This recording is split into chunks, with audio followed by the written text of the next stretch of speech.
Hello everyone, welcome to excel in education channel. दोस्तों, आज के इस लेक्चर में हम एक नए चैप्टर की शुरुआत, लर्निंग अधिगम की शुरुआत करेंगे और वो भी बिल्कुल बेसिक से। एक बहुत इम्पॉर्टेंट चैप्टर है और काफ़ी लेंथी भी है, तो अगर आप मेरे चैनल पे नए हैं तो प्लीज़ सब्सक्राइब ज़रूर कर लीजिए, क्योंकि इसको हमें लॉन्ग प्रोसेस पे चलाना पड़ेगा। और ये किन लोगों के लिए इम्पॉर्टेंट है?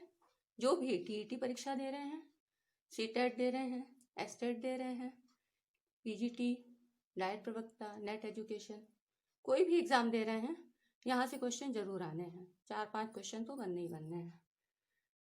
तो इसलिए बेसिक से ही स्टार्ट करेंगे। क्यों? क्योंकि मेरा अपना विचार है कि कॉन्सेप्ट क्लियर होना बहुत ज़रूरी है। एग्जाम में क्वेश्चन कहीं से भी आ सकता है, और अगर आपके 1 या 2 प्रश्न भी गलत हो गए, 1 या 2 नंबरों की भी कमी हो गई और आप कट ऑफ नहीं क्लियर कर पाए, तो सफलता आपसे दूर हो सकती है। तो इसीलिए कॉन्सेप्ट को क्लियर करते हुए चलिए शुरू करते हैं कि अधिगम का मतलब क्या होता है, इसको लर्निंग प्रोसेस क्यों कहते हैं। चलिए साधारण भाषा में समझते हैं। अधिगम क्या है? अधिगम सीखना एक निरंतर चलने वाली प्रक्रिया है। व्यक्ति जन्म से ही सीखना प्रारंभ कर देता है तथा मृत्यु पर्यंत वो कुछ ना कुछ सीखता ही रहता है। किसी भी फील्ड में सीख सकता है, किसी से भी सीख सकता है, कहीं भी सीख सकता है। कोई भी परिस्थिति हो, आवश्यकता हो, किसी के भी अनुरूप कोई भी आवश्यकता उसकी किसी भी क्षेत्र में हो सकती है, और आवश्यकताएं उसकी घटती बढ़ती रह सकती हैं। कम सीख सकता है, ज्यादा सीख सकता है, ऐसा वो कहीं से भी स्टार्ट कर सकता है। कि लर्निंग का कोई एक निश्चित क्षेत्र नहीं होता है, कोई भी एक निश्चित विधि नहीं होती है, इसके अलग अलग प्रोसेस होते हैं। तो इस तरह साधारण बोलचाल की भाषा में इस सीखने को ही हम लर्निंग कहते हैं। अब लर्निंग में मनोवैज्ञानिकों ने कुछ अपनी परिभाषाएं भी दी, जिनको हम समझ लेते हैं कि अधिगम का प्रत्यय क्या है। वुडवर्थ जी ने जो बताया, नवीन ज्ञान तथा नवीन प्रतिक्रियाओं का अर्जन करने की प्रक्रिया ही अधिगम प्रक्रिया है। स्किनर जी के अनुसार अधिगम व्यवहार में उत्तरोत्तर अनुकूलन की एक प्रक्रिया है। नेक्स्ट, गिलफोर्ड ने कहा, व्यवहार के कारण व्यवहार में आया कोई भी परिवर्तन अधिगम है। क्रो एंड क्रो के अनुसार आदतों, ज्ञान तथा अभिवृत्तियों का अर्जन ही अधिगम है। ये तो इनकी परिभाषाएं हुई। कई बार एग्जाम में ये परिभाषाएं सीधे पूछ ली जाती हैं कि इनको किसने कहा है। अधिगम कोई परिणाम न होकर एक प्रक्रिया है जो जन्म से शुरू होती है और मृत्यु पर्यंत चलती है। नेक्स्ट है, अधिगम प्रक्रिया सदैव ही उद्देश्यपूर्ण होती है, जो व्यक्ति को समायोजन तथा अनुकूलन के लिए तैयार करती है। मतलब कोई ना कोई उद्देश्य निर्धारण बहुत जरूरी है, नहीं तो व्यक्ति तत्पर नहीं होता है, उसको सीखने की कोई आवश्यकता नहीं होती है, वो उस क्षेत्र में सोचता नहीं है। अधिगम का क्षेत्र अत्यंत व्यापक होता है। इसमें मानव व्यवहार के सभी क्षेत्र, जैसे ज्ञानात्मक, जहाँ बुद्धि का प्रयोग हो, तर्क शक्ति का प्रयोग हो, ये सब बुद्धि के द्वारा संचालित होते हैं। भावात्मक, जहाँ भावनाओं का समावेश हो। मनोचालक, जहाँ शारीरिक गतिविधियां सक्रिय होती हैं। तो ये अधिगम के क्षेत्र हो गए। मतलब अधिगम का क्षेत्र एक सीमित क्षेत्र नहीं है, ये किसी भी क्षेत्र में हो सकता है। नेक्स्ट है, अधिगम व्यवहार में परिवर्तन की प्रक्रिया है, परंतु बीमारी, थकान, संवेगात्मक स्थिति, परिपक्वता क्या है?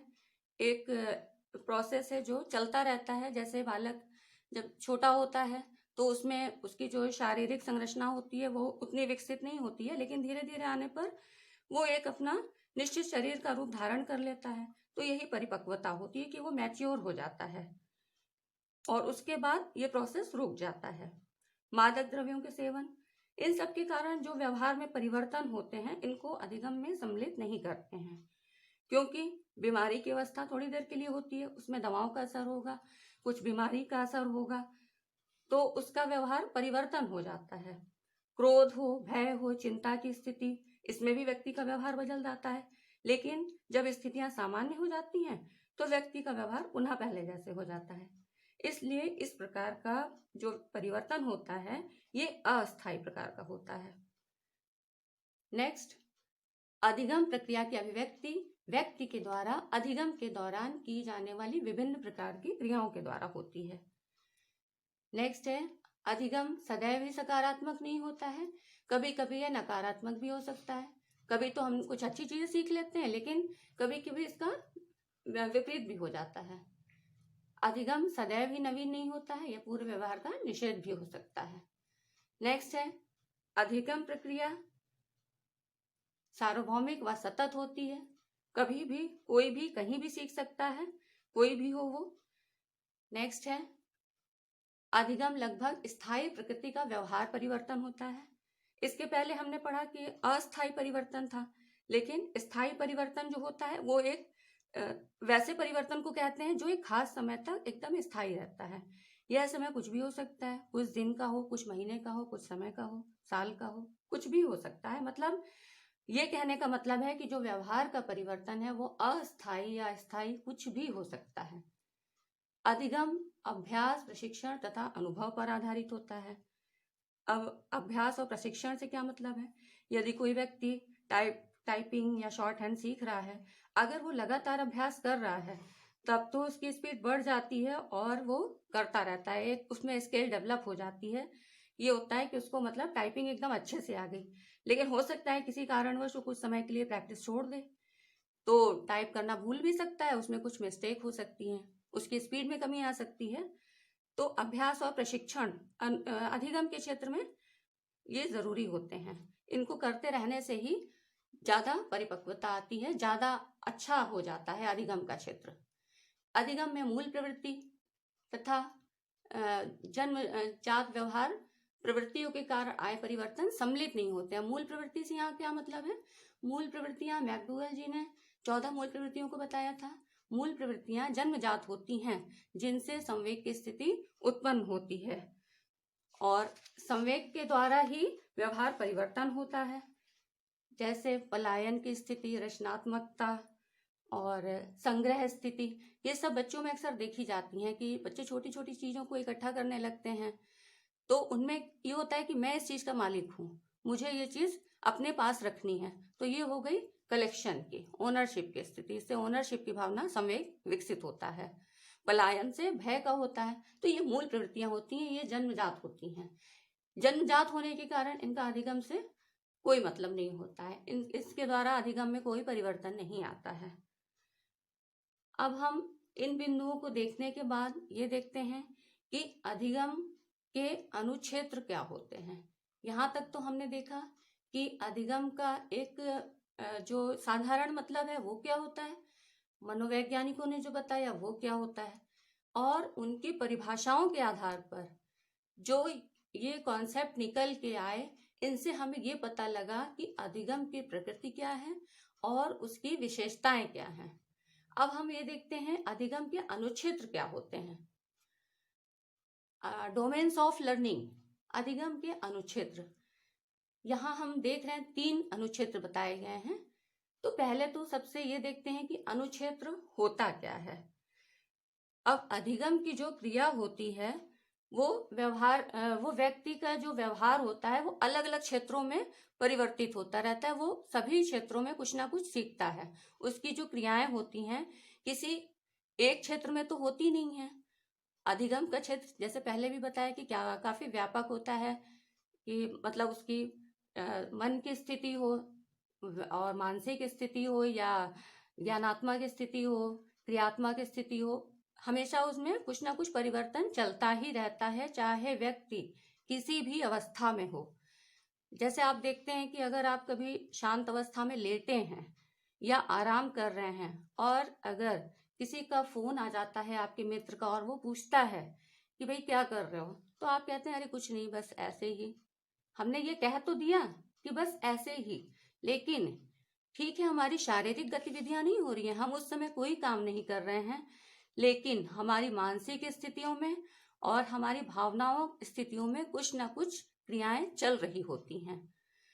तो करने, सोचने तथा अनुभूति करने के ये जो व्यवहार के पक्ष होते हैं, जो जिनमें की क्रियाएं चलती रहती हैं, तो यही व्यवहार के जो पक्ष होते हैं इन्हीं को हम अनुक्षेत्र कहते हैं। साधारण मतलब ये हुआ कि जिस भी क्षेत्र में ये परिवर्तन होते हैं इन्हीं को हम अनुक्षेत्र कहते हैं। यही डोमेन्स ऑफ लर्निंग होते हैं कि ये अलग अलग क्षेत्रों में होते हैं। कहीं पे मानसिक क्रियाएं होती हैं, कहीं ज्ञानात्मक क्रियाएं होती हैं और कहीं भावात्मक क्रियाएं होती हैं। तो इस आधार पे अधिगम के 3 क्षेत्र हुए। पहला है अधिगम का संज्ञानात्मक अनुच्छेद, कॉग्निटिव डोमेन ऑफ लर्निंग। दूसरा है अधिगम का क्रियात्मक अनुच्छेद, कोनेटिव डोमेन ऑफ। तीसरा है अधिगम का भावात्मक अधिगम का संज्ञानात्मक अनुच्छेद, कॉग्निटिव डोमेन ऑफ लर्निंग। इस अनुच्छेद से संबंधित अधिगम का उद्देश्य अधिगमकर्ता के संज्ञानात्मक व्यवहार में परिवर्तन लाना होता है। इस प्रकार के संपादन में ज्ञानेंद्रियां तथा मस्तिष्क की प्रमुख भूमिका रहती है। इस प्रकार के व्यवहार परिवर्तन बालक के मानसिक एवं बौद्धिक विकास के लिए आवश्यक है। अब इसमें क्या होता है कि ज्ञानात्मक जो मतलब आपके मस्तिष्क के द्वारा क्रियाएं होती हैं, तर्क करना, चिंतन करना और सोचना, विचारना, कल्पना करना, अनुमान लगाना, वर्णन, व्याख्या करना, संक्षिप्तीकरण। अब संक्षिप्तीकरण और वर्णन से क्या मतलब है, जैसे कोई परीक्षा है हमारी, जैसे पीसीएस प्री, मतलब ये ऑब्जेक्टिव होता है, यहाँ पे आपको क्या है संक्षिप्त में आंसर देना है। लेकिन इसी का जो मेंस पार्ट होता है वहाँ पे क्या होते हैं डिस्क्रिप्टिव आंसर, मतलब व्याख्या करने को लिखी जाती है। तो यही हो गया संक्षिप्तीकरण, व्याख्या करना, सरलीकरण, नियमीकरण, किसी चीज़ के नियम क्या हैं, ये सब क्या होती हैं, ये सब क्रियाएं व्यक्ति के मस्तिष्क के द्वारा संचालित होती हैं। जो ज्ञानेंद्रियां हमारी काम करती हैं वहाँ पर ये क्रियाएं संचालित होती हैं। तो ये हो गया अधिगम का संज्ञानात्मक अनुक्षेत्र। दूसरा है अधिगम का क्रियात्मक अनुक्षेत्र, कोनेटिव डोमेन ऑफ लर्निंग। ये दूसरा पार्ट है। इस अनुक्षेत्र से संबंधित अधिगम का उद्देश्य अधिगमकर्ता के क्रियात्मक या मनोशारीरिक व्यवहार में परिवर्तन लाना होता है तथा इस व्यवहार के संपादन में इंद्रियों, कर्मेंद्रियों तथा ज्ञानेंद्रियों की प्रमुख भूमिका रहती है। अब इस प्रकार के अनुक्षेत्र में जो क्रियाएं होती हैं उनका उद्देश्य बालक का समुचित गामक हो, मतलब शारीरिक क्रियाएं हो, क्रियात्मक हो, इस तरह की क्रियाएं होती हैं। विभिन्न प्रकार की क्रियाएं जैसे चलना, दौड़ना, चढ़ना, उतरना, है ना, और छलांग लगाना, देखना, ये सब क्या है, चलना, दौड़ना, ये सब जो क्रियाएं हैं वो पैरों के द्वारा संचालित होंगी, हाथ के द्वारा संचालित होंगी, ये शारीरिक गतिविधियां हैं। और भी हैं इनमें, जैसे सुनना, किसी चीज को सुनने की शक्ति, सूंघना, स्मेल, और चखना, स्पर्श करना, ये सब आपने सेंस ऑर्गन्स पढ़े हैं, मतलब प्रीवियस क्लासेस में आपने पढ़ भी रखे हैं कि सेंस ऑर्गन कौन कौन से होते हैं। 5 सेंस ऑर्गन हमारे होते हैं, ईयर, नोज, आईज, टंग, स्किन। तो इन्हीं की बात की गई है कि सूंघना, स्पर्श करना, चखना, लिखना, पढ़ना, ये सब क्रियाएं इस क्षेत्र के अंतर्गत आती हैं। ये अधिगम का क्रियात्मक अनुक्षेत्र है। इंद्रियों के द्वारा हम जो भी कार्य करते हैं उनसे हमारे व्यवहार में परिवर्तन होता है। ये डिफरेंट टाइप का परिवर्तन होता है। इससे क्या होता है, जीने और बेहतर ढंग से समायोजित होने में हमको सफलता मिलती है और इनकी आवश्यकता भी होती है। इनके मतलब अधिगम का जो क्षेत्र है वो हर तरह होता है, व्यापक है, तो ये भी उतनी ही आवश्यक है। ये क्रियाएं भी क्रियात्मक अनुक्षेत्र में इसीलिए होती हैं। अधिगम का भावात्मक अनुच्छेद। अब नेक्स्ट है अधिगम का भावात्मक अनुच्छेद, एफेक्टिव डोमेन ऑफ लर्निंग। इस अनुच्छेद से संबंधित अधिगम का उद्देश्य अधिगमकर्ता के भावात्मक व्यवहार में परिवर्तन लाना होता है। भावात्मक व्यवहार का संबंध हृदय में उठने वाले भावों तथा भावनाओं की अनुभूति से होता है और इसी प्रकार के व्यवहार का सही विकास एवं परिमार्जन ही बालक को मनुष्य की तरह भावनात्मक अनुभूति करने के योग्य बनाता है। मतलब इसका पूरा क्या अर्थ हुआ कि जब बालक जन्म लेता है तो उनमें ऐसे कोई भी संवेग नहीं होते हैं, उसको ना प्रेम से मतलब होता है, ना घृणा से मतलब होता है, इस तरह की कोई भी भावात्मक अनुभूति उसमें नहीं होती है। लेकिन जैसे जैसे वो धीरे धीरे बड़ा होता है तो समय की स्थितियों में परिवर्तन आता है। उसमें ये सारी चीज़ें डेवलप होती हैं कि वो पहचानने लगता है, समझने लगता है, उसमें प्यार की भावना, प्रेम की भावना, स्पर्धा की भावना, ये सब भावनाएं आने लगती हैं। अधिगम के भावात्मक अनुच्छेद से संबंधित व्यवहार क्रियाओं में जैसे दुखी होना, सुखी होना, क्रोध होना और बहुत खुश होना, मतलब हर्ष की स्थिति, डरना, किसी भयानक स्थिति को देख के डर जाना, कोई ऐसा सामने दृश्य आ जाए जिसको देख के डर जाए तो डरना, सहम जाओ, उदासीन दृष्टिकोण प्रदर्शित करना, मतलब किसी भी बारे में कोई भी अपना व्यू नहीं रखना, एकदम न्यूट्रल स्थिति, पसंद नापसंद, रुचि अरुचि, व्यक्ति की अपनी रुचि होती है, अपना इंटरेस्ट होता है, अपना व्यवहार होता है कि हमें क्या पसंद है, क्या नहीं पसंद है, त्याग बलिदान की भावनाएं, प्रेम, घृणा, तिरस्कार, ये सब भावनाएं इसमें आती हैं अधिगम के भावात्मक अनुक्षेत्र में। तो इस प्रकार से हमने ये देखा अधिगम के संज्ञानात्मक अनुक्षेत्र में, और भावात्मक क्रियात्मक वे क्षेत्र हैं जिनमें औपचारिक एवं अनौपचारिक शिक्षण अधिगम अनुभव के द्वारा बालक के व्यवहार में परिवर्तन लाने का प्रयास किया जाता है। अधिगम का भाई अर्थ ही यही होता है, हमने पढ़ा है कि व्यवहार में परिवर्तन लाना। तो इस तरह से इन विभिन्न क्षेत्रों में अधिगम में व्यवहार में परिवर्तन होता रहता है। तो इस तरह से हमने देखा कि ये अधिगम के कौन कौन से अनुक्षेत्र थे। यहाँ से भी एग्जाम में क्वेश्चन पूछे जाते हैं, कई बार एप्लीकेशन मोड पे भी क्वेश्चन आ जाते हैं कि इस तरह से कोई भी क्रिया दे दी जाएगी और पूछा जाएगा कि ये अधिगम के किस अनुक्षेत्र से संबंधित है। तो उम्मीद करती हूँ कि आपको ये कॉन्सेप्ट क्लियर हो गया होगा, और अगर आपको मेरा वीडियो पसंद आता है तो लाइक सब्सक्राइब ज़रूर करिएगा और हमारे चैनल पे बने रहिए। Thanks for watching this video. Have a nice day.